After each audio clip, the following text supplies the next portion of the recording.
Hi everyone, today I'm going to be doing my wrap up for what I read in August. I just filmed an anticipated releases for fall video a couple of days ago, and in that video I talked about how September is basically fall, but then it was 108 degrees here yesterday, so I'm feeling very summery today. I don't really feel like it's fall now. Whatever, we'll just go with it. At least I managed to film a few reviews recently and some other videos, so my channel is not 100% just monthly wrap-ups at the moment. I have to say though, I do really enjoy filming monthly wrap-ups and I really enjoy watching them. They're some of my favorite videos. So if you're new to my channel, the way I usually do this is I start with some statistics. That was a very alliterative phrase, oops. And then I go through the books that I read in the previous month and I rank them sort of loosely in order from least favorite to favorite. I don't do star ratings or anything like that. I just put them kind of in the order that I feel like the day I'm filming. So let's start with some statistics. I don't know why that's hard to say today. I read a total of 12 books in August, which included 5 novellas. We were not very diverse in terms of genre this month. We had 8 fantasy and 4 science fiction, which is pretty normal for me, but still, the last few months I managed to throw in a few, historical fiction, nonfiction, not fantasy, but no, August was just fantasy and science fiction. Oh, and I forgot to count how many of those were audiobooks, but I usually do that.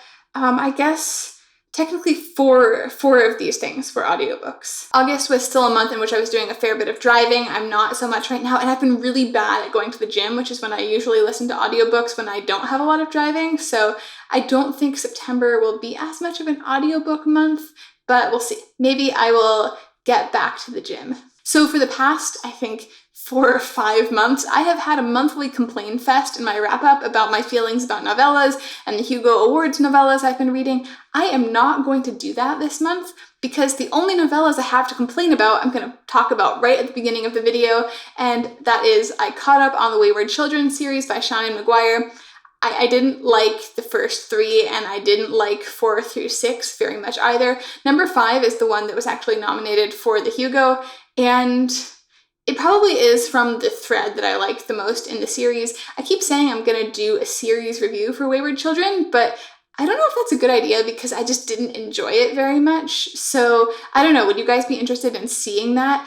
I don't do that many sort of more ranty reviews, and there are probably enough reviews out there of people that really enjoy Wayward Children, so I don't know, should I weigh in? That reminds me, I still need to film my video about ranking the Hugo Award nominated novellas because I just really didn't enjoy them and I don't feel like talking about it. So the 3 Wayward Children novellas I read were In Absent Dream, Come Tumbling Down, and Across the Grass Green Fields.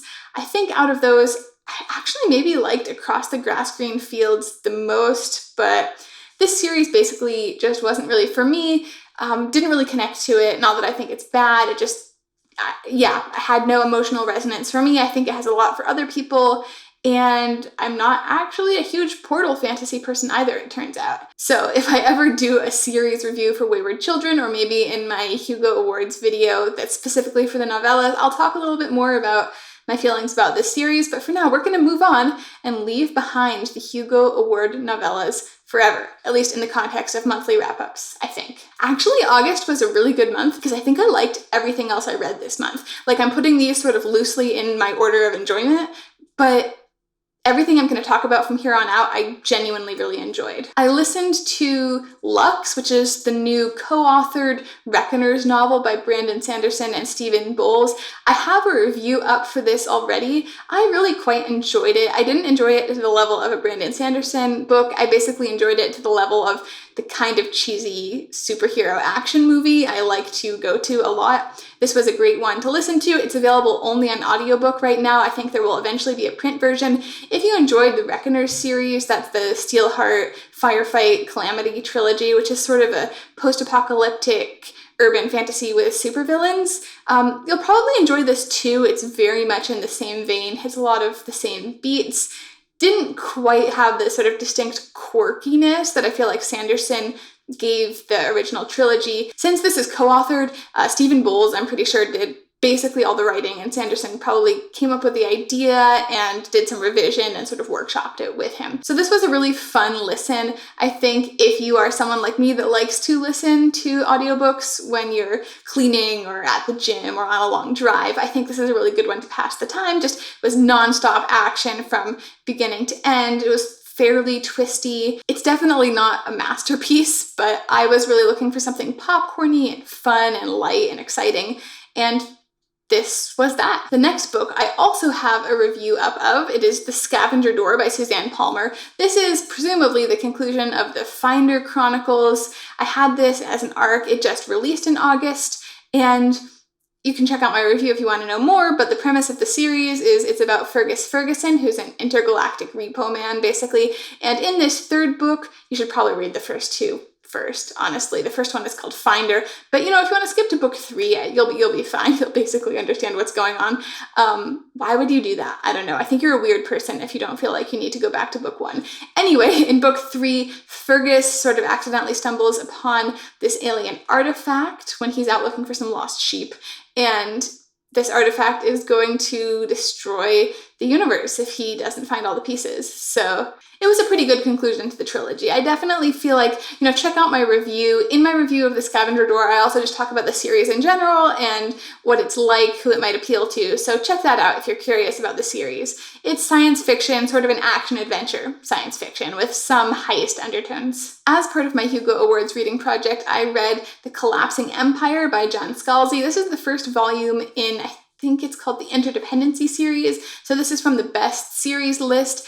I super enjoyed this. It was a very fun space opera.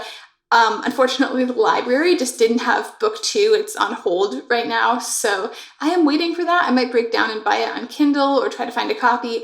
But if you like light space opera with empires and travel, faster than light travel, and politics, this will probably be your kind of thing too. The premise of the series, so far as I can tell, is that the means through which this intergalactic empire is connected, their faster than light travel MacGuffin thing, is collapsing, and it's basically going to completely change the face of everything, and different characters are getting drawn into this in different ways and are going to have to deal with it, including one character who has just become the Emperox unexpectedly when her father, the previous Emperox, dies, and now she is the one who has inherited this empire at the time in which it is about to completely fall apart. Another science fiction that I really enjoyed was Axiom's End by Lindsay Ellis. I was so not expecting to like this book. I have a review up of this as well, in which I mostly babble about how I wasn't expecting to like it and how I still don't really understand why I do. So you can check out that review if you want to know more of my thoughts.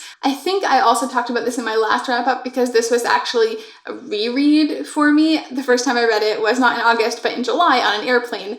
And I love to read on the plane when I'm awake enough, but I also tend to feel semi-delirious. So when it came to a book that I was planning to review because of the Hugo Awards project, I just needed to read it again to make sure, I remembered what was going on because I wasn't on a plane.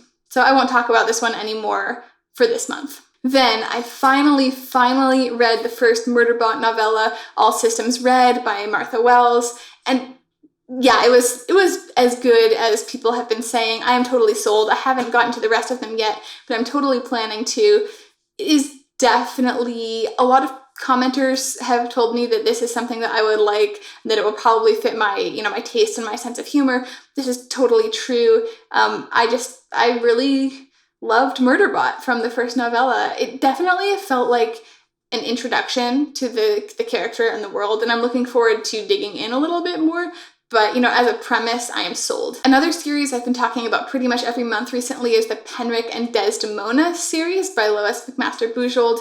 These have all been a series of novellas until this year when she finally released one that's a novel, which is the final one, or the last one so far. I don't know if she's planning to continue the series, but honestly, that one was a very short novel, so I feel like it was just basically a novella plus. So I've been loving this series. I pushed really hard to just catch up on it and just finish this month. So I listened to The Physicians of Vilnock, Masquerade at Lodi, in Lodi? Help, one sec.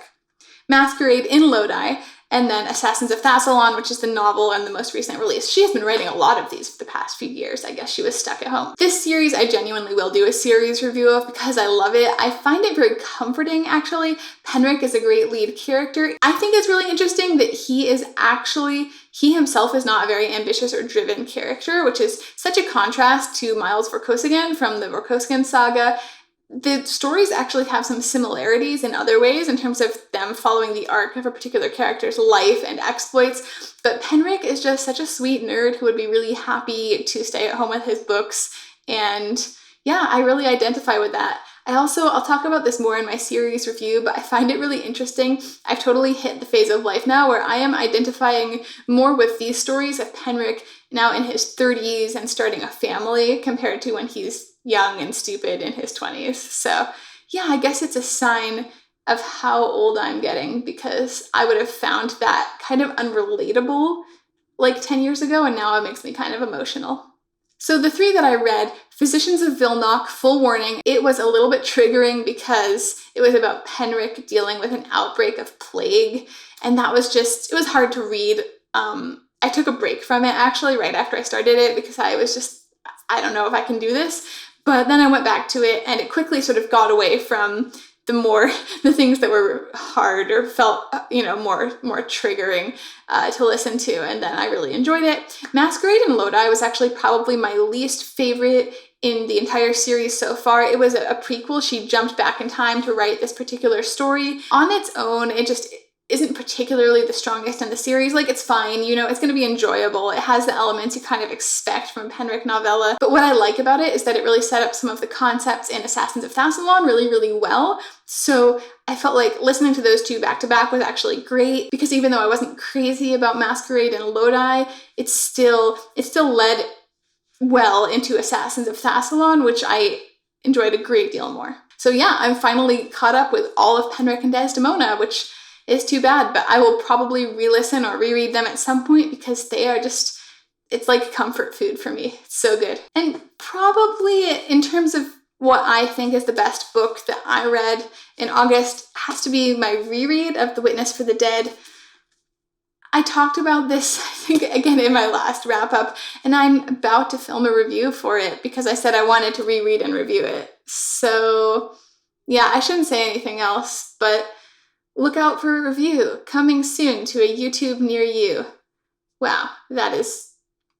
No, I shouldn't try to have a sense of humor. It doesn't go well. I played Cards Against Humanity a couple nights ago, and it didn't go well. I'm not funny. Thanks so much for watching, guys. Let me know if you've read any of these books, what you thought, what you think I should be reading. The reason I haven't done TBRs lately is just I have so much already that I need to read for the Hugo Awards, for everything else. I just have a huge backlog, so I'm just getting to what I'm getting to, and I just can't even think about, talking about it. But I actually really overall enjoy doing TBRs. I'll probably get back to it sometime this fall. But yeah, let me know down in the comments if you have any thoughts, questions, comments, suggestions, and until next time.